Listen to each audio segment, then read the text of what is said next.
Yes, alien. Save the best for last. At narito ang tanong. Nung siya ay nasa high school, saan ang subject nakakuha ng mababang grado na C? Ang king of rock and roll na si Elvis Presley. Ang sagot niya, music. Come on. Mahina sa music, nagtataka nga ako. Si Elvis Presley yan eh. Pagka kumanta, umuulang yung kumanta ba yun? Wow. Music. Music. Nagkasi si Elvis Presley. Ay, naku. Titas of Manila. Sa math, okay? Mahina talaga si Elvis sa numbers, ganyan. Mayaman na nga siya, hindi niya pa alam na madami siyang pera eh. Kasi nga, oo, kaya siya inaasar ng mga kasabayan niya sa industry. Sinasabi sa kanya, BS math daw siya. Ano yung BS math? Bobo sa math. Kasi hindi siya marunong talagang mag-math. Kasi minsan kadalasan pag nag-excel sa art, mahina sa mahina sa math. Kasi yung right brain, left brain, okay. Correct. Jose, English. si Elvis Presley, mahina sa English? Mahina sa English. Why not? Hindi, totoo yan. Parang yung sinabi niya. Totoo naman yun. Hindi mo maintindihan ka.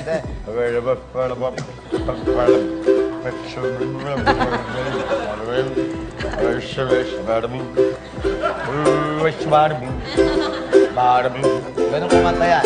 So, hindi maintindihan yung letra niya. Kaya mahina sa English yan. Andrew and Chris, ang sagot ng alien, mahina si Elvis Presley sa music. Is it a fact or a bluff? Fact. Naku. Fact na fact na? Fact na fact. Naka-score din kayo, Fred. Okay. Welcome back to 4,000 points. Ang ating tanong kanina para kay Aldur at Chris ay, nung siya ay nasa high school, sa anong subject nakakuha ng mababang grado na C? Ang king of rock and roll na si Elvis Presley. And it's so weird na nag-fact kayo sa sagot na music. I hope you don't regret it. Fact na fact niya ba? Left board, please reveal.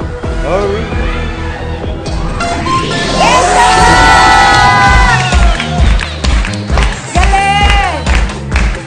Because what do you believe? Nung lumipat si Elvis Presley sa Memphis at umapak siya ng 8th grade, nakakuha siya ng grade na C sa subject na music.